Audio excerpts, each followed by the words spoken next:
Una vez más os doy la bienvenida a este vuestro cutre canal. ¿Y sabéis por qué se llama cutre canal? Pues entre otras cosas porque se oye mal.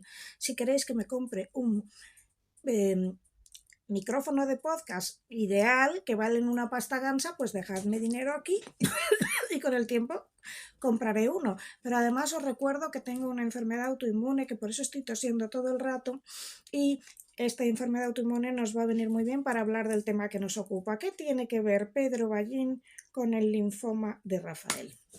Pedro Ballín hace unos años hizo, cuando era redactor jefe de La Vanguardia, era súper amigo de Pablo Iglesias e hizo un artículo a toda plana. Es muy raro que se dedique un artículo a toda plana a un libro acusándome a mí de plagio. Han pasado 4 años, esto como sabéis se llama gesto apaciguador porque estoy de mala hostia. Han pasado 4 años, no hubo siquiera una acusación ante un juzgado de plagio, es decir, no es que me absolvieran, es que nadie me acusó nunca. Entonces, ¿esto por qué lo hizo? Pues porque yo había criticado la ley trans, que ya se sabe a día de hoy que no existe fraude de ley en la ley trans, que lo ha reconocido el señor Bolaños hace 7 días. Y el señor Bolaños ha reconocido que dentro de la ley no hay mecanismos para detectar un fraude de ley, ya se lo habíamos dicho, ya se sabe que los bloqueadores de pubertad matan, ya lo ha reconocido en medio mundo, ya se lo habíamos dicho. Bueno, por eso intentaron cancelarme, porque, atención, le estaba enmendando la plana a la señora de Pablo Iglesias, y Pedro Ballín, que era en aquel momento el machaca de Pablo Iglesias, pues hizo todo esto, yo fui cancelada, y como yo fui cancelada, mi siguiente libro, que es el famoso libro La escritura que cura, no recibió ni una sola nota en prensa, y por eso yo tuve que hacer este canal, porque me veía desesperada, muerta de hambre, cancelada. Entonces, me alegro de que ahora hayan cancelado y despedido a Pedro Ballín, me alegro muchísimo. Yo no soy una santa, yo no digo esto de no me alegro de la desgracia ajena, pues claro que me alegro. Dice Paula Fraga, no, yo no me alegro porque yo no soy como ellos. Pues yo sí, yo me alegro de que haya justicia kármica en el mundo y de que a Pedro Ballín le llegue su San Martín, ¿sabes? Que se lo está buscando, lógicamente. Ahora hablemos qué tiene que ver Rafael con todo esto. Porque Pedro Ballín era un tumor invasivo en la cultura de España. Porque debido a que me cancelaron, yo me dediqué a hacer psicología y después me fui a neurociencia. Y porque sé neurociencia, ahora mismo os puedo explicar qué le pasa a Rafael. Y por qué, en mi opinión, no se debería nunca hablar de las enfermedades de las personas famosas. Entonces yo os doy mi opinión y vosotros podéis poner la vuestra. Estoy abierta a todos los comentarios, pero por favor, nada de insultos. O sea, se puede argumentar sin ser un Ballín. A Ballín le han echado por insultar a la gente. Entonces yo puedo decir, a todo Ballín le llega su San Martín y no le he dicho una cantidad de barbaridades que debería haber dicho, pero no. Simplemente he dicho que él era como un tumor invasivo en la cultura. Entonces vamos a explicar por qué, en mi opinión, no hay que hablar de enfermedades de los famosos. Vamos al caso Rafael. ¿Qué ha pasado con Rafael? Estoy mirando un momento para comprobar que tengo batería. Pues lo que ha pasado con Rafael es que al principio se decía que tenía un accidente cerebrovascular, que es lo que pensé yo. Entonces yo dije, ha tenido un accidente cerebrovascular, y cuando dijeron así un linfoma, un montón de gente diciéndome de todo. Oiga, si es lo que han dicho, ¿yo qué voy a saber? Entonces se publicó que tenía un accidente, se me está cayendo el pelo todo el rato, me voy a quitar la puñetera cosa esta, y mira, como Verónica Lake. Verónica Lake era una actriz de los años 50 que tenía como una onda aquí, y la pobre no debía irse dando hostias con las esquinas como rompetechos, pero muy mona. Pues esta, hay que elegir entre estás mona y glamurosa o ves. Yo como no veo ni con el pelo ni sin él porque soy cegata, pero bueno, vamos al tema. Entonces, en el caso de Rafael, primero se dice que es un accidente cerebrovascular y finalmente se hace un comunicado que hace la familia diciendo que es un linfoma cerebral. Entonces, ¿qué es un linfoma cerebral? Pues un linfoma cerebral es un tipo de cáncer tan raro que cuando nosotros en neuropsicología estudiamos los cánceres cerebrales, los tumores cerebrales, el linfoma ni se menciona. Va en la categoría otros, porque se supone que es raro que te lo encuentres. Eso se suponía cuando escribieron el manual, porque ahora no es tan raro. ¿Y por qué no es raro? Debido a la cocaína, que Rafael no toma. En el caso de Rafael fue por la segunda razón, los trasplantes. Cuando tomas cocaína, tú te estás metiendo por la nariz un cuerpo extraño. Entonces, ¿qué hace tu cerebro? Intentar defenderse. ¿Y cómo se defiende? Con los linfocitos. ¿Cuál es el problema de si tienes una microinfección en el cerebro? Pues que esto puede crear un tumor. Pero el linfoma no es exactamente un tumor, porque es un cáncer, es un problema. Vamos a ver cómo lo explico. Una neoplasia es un tumor cerebral que normalmente suelen ser o una meningioma, que son las meninges, o creo que se llama un cáncer de las células gliales que se llama gliobastelidoma, que luego lo busco, yo qué sé, como no voy a editar esto, pues no recuerdo cómo se llama y decimos cáncer de las células gliales. Hay muchos otros. Pero las neoplasias son aquellas que son las células del cerebro, pues tienen un desarrollo anormal y crean un tumor. Mientras que un linfoma es que tus linfocitos se están defendiendo de una agresión y al defenderse de esa agresión, para poner un símil muy malo, es como si hubieras contratado a un ejército de mercenarios para defenderte de una invasión vecina y luego los mercenarios te atacan a ti. Viene a ser así. El símil está un poco traído por los pelos, pero explicarlo desde la química es complicado. Vale. Un linfoma, por definición, es un cáncer porque no es exactamente un tumor. ¿Por qué? Porque un tumor suele estar encapsulado. Por ejemplo, un meningioma está en las meninges, los arcas, y casi siempre el pronóstico es muy bueno. Un tumor hipofisiario suele estar aquí en la hipófisis. Es complicado llegar, pero el pronóstico es bueno. Un linfoma es difuso e infiltrante, o sea, no es un bulto que lo sacas, como el que tengo yo que me van a quitar ahora mismo, porque el día 3 voy a ver a mi cirujano y me quitan un bulto que a todas trazas, rezad por mí, es benigno, ¿vale? Pero incluso si fuera maligno es sacarlo y hacer una excisión y quitármelo. Pero tú no puedes hacer esto con un linfoma porque está extendido. Entonces, si te lo pillan en estadio 1, tienes muchas posibilidades de sobrevivir, pero se sospecha que a Rafael no se lo han pillado en estadio 1 si al principio lo confundieron con un accidente cerebrovascular. ¿Qué quiere decir esto? Pues que tenía las síntomas que normalmente presentan un accidente cerebrovascular, es decir, una afasia, entiendo, una afasia es cuando te cuesta hablar, creo que había una hemiparesia, no sé qué síntomas fueron, pero sé que los confundieron con un accidente cerebrovascular. Cuando aparecen esos síntomas es que el linfoma ya está en estadio 3 o 4. Estadio 1 es el primer estadio en el que si te lo pillan ahí casi siempre te salvas. Pero es muy difícil encontrar un tumor cerebral en el estadio 1. Normalmente aparece porque alguien ha tenido un golpe, le están haciendo una neuroimagen y de repente mira, un tumor. O porque alguien es hijo de otra persona que murió por un tumor cerebral y se hace revisiones. El común de los mortales no nos solemos hacer revisiones y entonces no lo pillamos. Por lo tanto, el linfoma de Rafael es un linfoma que viene por su trasplante. ¿Y qué pasa? Que Rafael se hizo un trasplante de hígado. He explicado esto de los linfocitos van a defenderse y el símil que he puesto es que has contratado un ejército de mercenarios que se pueden volver contra ti. A veces se crea un cáncer porque los linfocitos han ido a defenderse de una amenaza externa y luego los propios linfocitos han creado un cáncer. No lo llamo tumor porque tumor es lo que puedes seccionar, un bulto, y un linfoma no es exactamente un tumor porque es difuso. Entonces, ¿cuál es el pronóstico de un linfoma? Pues es grave. ¿Y cuál es el problema? Pues que si la única forma tú no lo puedes seccionar y sacarlo, tiene que ser con quimio o con radio. Pero mira, si tú me das quimio o radio aquí no pasa nada, pero si das quimio o radio en el cerebro tienes un problema en el que tienes que tomar una decisión ética. ¿Cuál es la decisión ética? Pues mira, si me das quimio o radio puede haber una serie de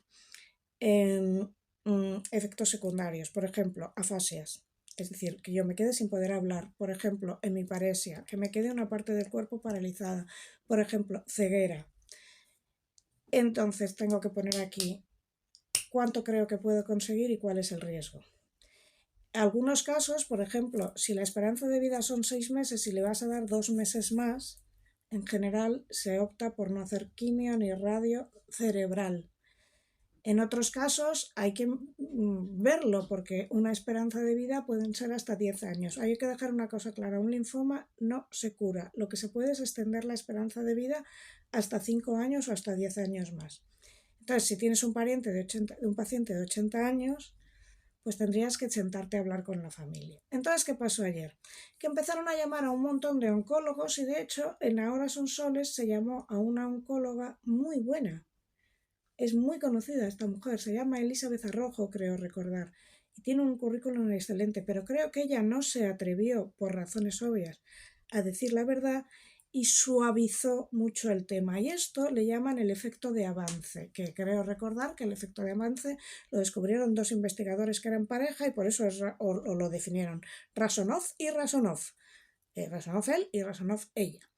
Y si hablamos de efecto de avance, cuando en los medios intentamos suavizar pues una condición, lo que ha pasado aquí, entonces decimos, bueno, el linfoma, en realidad hay muchísimos avances y puede que se cure. Pues ese es el efecto de avance, que estás dando unas esperanzas que siempre pueden existir, o sea, nadie sabe si Rafael puede salvarse porque haya un milagro, porque Rafael tiene una gran reserva cognitiva que la tiene. ¿Qué es reserva cognitiva? Luego os lo diré. Porque tiene dinero, puede pagarse rehabilitación en su casa porque esté bien, yo qué sé, porque se puede hacer un milagro.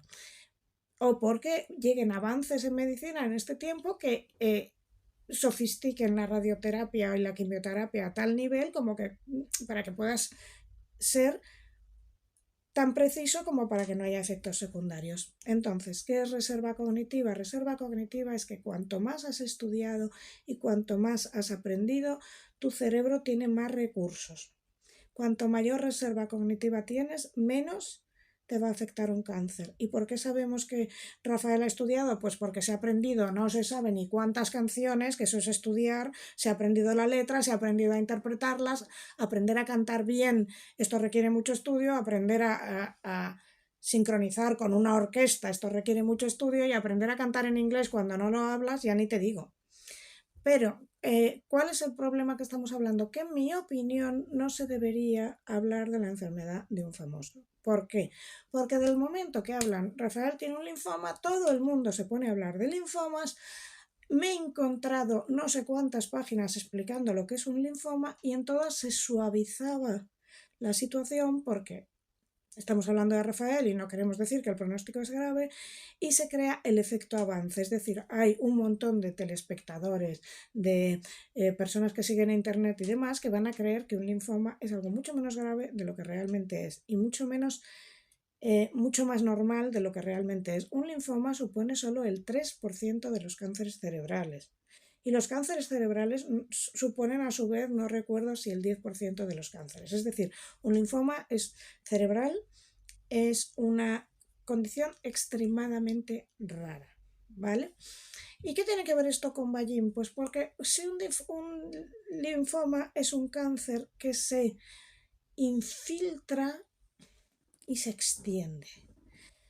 Cuando una persona que es un machaca de un miembro del gobierno se infiltra en el mundo de la cultura y se mete en una sección que presuntamente es de cultura y en realidad está para servir a quienes le pagan y hace cosas como las que me hizo a mí, y además fue a por mí porque sabía que en ese momento yo estaba súper enferma y no me podía defender, pues cuando hace esto crea un cáncer en la cultura, que es lo que ha creado no él, sino todos estos machacas pagados por el gobierno que están en secciones de cultura y que no te venden ninguna cultura, porque solo hablan de lo que a ellos les interesa.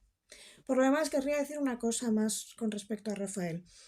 Yo estoy harta, también he leído mucho pero luchar contra la enfermedad, va a ganar la batalla contra el cáncer. Me parece lo peor cuando dicen es un campeón, y lo dicen de niños que luchan, niños que tienen cáncer, porque nadie lucha contra el cáncer, tú no eres un soldado, a ti te ha tocado la china de tener cáncer y no tienes que luchar, no es una batalla épica, es ponerte en manos de tus médicos. Y yo tengo una enfermedad autoinmune y entonces a mí esto me toca porque mi enfermedad se llama T1, T2. Es una enfermedad inflamatoria. Cuando veo a TikTokers banalizar sobre lo que me pasa a mí y hablar de enfermedades inflamatorias como si eso tuviera que ver con engordar o no, que también tiene que ver con engordar, pero es mucho más grave. Y hacer de esto un TikTok de 20 segundos se me llevan los demonios. Entiendo que a las personas que tengan un linfoma ahora mismo en España, que deben ser unas 5.000, estar leyendo estupideces sobre su linfoma, que en uno decían Mediline Plus, dice, Mediline Plus, o le llaman a una oncóloga, que la pobre oncóloga se ve entre la espada y la pared, porque si dice pues que el pronóstico es muy grave, queda mal, y entonces ayer dio una serie de eufemismos que no se enteraba nada, o llamar en otros casos a otros oncólogos que no son especialistas en tumores cerebrales y entonces no saben exactamente de lo que hablan, porque normalmente los oncólogos se van especializando y un oncólogo especializado en tumores cerebrales es un oncólogo muy particular que necesita de un equipo de neuropsicólogos. ¿Para qué estamos los neuropsicólogos? Pues porque puedes recuperar mucho. Y puedes recuperar mucho si a alguien le ha afectado un cáncer, si le tratas neurológicamente tanto antes como después. Es decir, si tú partes de la idea de que va a perder el habla, de que le vas a tocar, le vas a quitar un cáncer, un tumor de aquí, de este hemisferio, puedes ir sorprendentemente moviendo esta función hacia el otro hemisferio previamente a que le hagan esa sección. Entonces, si le has movido esta función aquí, ya le puedes quitar este tumor, pero esto estará aquí. Es decir, la capacidad de habla estará aquí. Antes creíamos que cada área del cerebro tenía algo diseñado y que no se podía mover, y ahora sabemos que se puede mover, y por eso estamos los neuropsicólogos para cambiar las zonas, ¿vale? Bueno, pues esto es lo que quiero decir. En mi opinión, cuando se decía esto de una larga enfermedad, se decía por algo, para que no empezáramos a especular sobre la salud de nadie. Cuando yo he estado enferma, muy enferma, no quería hablar del tema porque me pasó lo siguiente. La famosa Úrsula, cuando metieron a mi madre en, en una residencia, y mi madre fue a una residencia porque tenía una demencia muy avanzada y la residencia me salía a 3.000 euros al mes, a mí y a mis hermanos que la pagaban. Fue a una residencia porque no había otra opción y fue durísimo para mí. Cuando hablé de ello, encontré a gente llamándome desalmada por llevar a mi madre a una residencia. Por lo tanto, cuando yo tuve la enfermedad, no quería que nadie especulara sobre ella y me la callé. Puedo hablar de la enfermedad ahora porque lleva mucho tiempo y la tengo más controlada. Pero cuando no tenía claro lo que me pasaba y estaba sufriendo muchísimo, lo último que quería era especulaciones con mi enfermedad. Por lo tanto, a mí me parece que si estamos sacando un linfoma y todo el mundo está especulando y diciendo cosas que no son y suavizando el tema y algunos diciendo auténticas burradas, pues esto es una falta de respeto tanto para Rafael como para toda la gente que tiene un linfoma y lo está viendo. No es algo de lo que tienes que hablar en tertulias del corazón. O no es algo que vayas a ir al programa de Sonsoles y le pongas en una encerrona a la pobre oncóloga que salió por peteneras y suavizó mucho la cosa, ¿vale? Pues hoy va a ser así de cortito porque tengo muchísimas cosas que hacer hoy y yo creo que los familiares de Rafael se vieron obligados a decir su diagnóstico porque se estaba especulando tanto sobre el famoso accidente cerebrovascular que no les quedó otra que sacar un comunicado. Pero al final ha sido casi peor. Entonces yo entiendo que los familiares de Rafael tienen que atravesar por un momento muy duro. La ventaja de Rafael es que cuenta con reserva cognitiva y que cuenta con dinero para traerse la neurorehabilitación a casa y tener un neuropsicólogo trabajando para él todo el día si él quiere. Entiendo que es una cosa durísima y además es que Natalia Figueroa en particular siempre me ha parecido un encanto de persona las pocas veces que me la he cruzado y lo siento muchísimo por ella. Y hasta aquí vamos a leer. Y en cuanto a Pedro Ballín, pues esto, Pedro Ballín actuaba como un linfoma y no solo Pedro Ballín. Ya está bien de que hayamos perdido la noción de lo que tenía que ser un medio de comunicación, que no es un medio al servicio de un Estado que le paga, ¿vale? Hoy mismo estaban hablando una vez más dos tertulianas en donde yo trabajo diciendo: es que el fraude de ley en la ley trans, el fraude de ley en la ley trans. A ver, que tu propio ministro Bolaños dijo el otro día que no es posible detectar un fraude de ley en la ley trans porque la ley no cuenta con los mecanismos y pautas para detectar ese fraude. Pues da igual, repetían su argumentario. Repetían su argumentario porque se lo mandan y hay que repetir. El partido me dice, yo hablo. Pues lo mismo, cuando se infiltra uno de estos mamporreros a sueldo del partido que sea, o de la ideología que sea, en un medio que se dedica a la cultura, destruyen la cultura y funcionan como un linfoma invasivo. Como un linfoma invasivo. Un linfoma siempre es invasivo e infiltrante por definición y difuso. ¿Vale? Pues hasta aquí hemos llegado y con esto y un bizcocho, recordad que en la cajita de descripción está cómo comprar el libro, que es muy interesante, como si te interesa saber de qué va el libro, hay un enlace a una charla que di. Está como dejarme un buy me a coffee y ya está. Y cualquier pregunta que tengáis, me la dejáis ahí. No siempre las veo todas, pero por favor esta vez sin insultar. ¿Sabes? Todos podemos hablar sin insultar. No seas como Ballín. No seas como Ballín. Podemos argumentar sin insultar. Y hasta aquí hemos llegado. Un beso.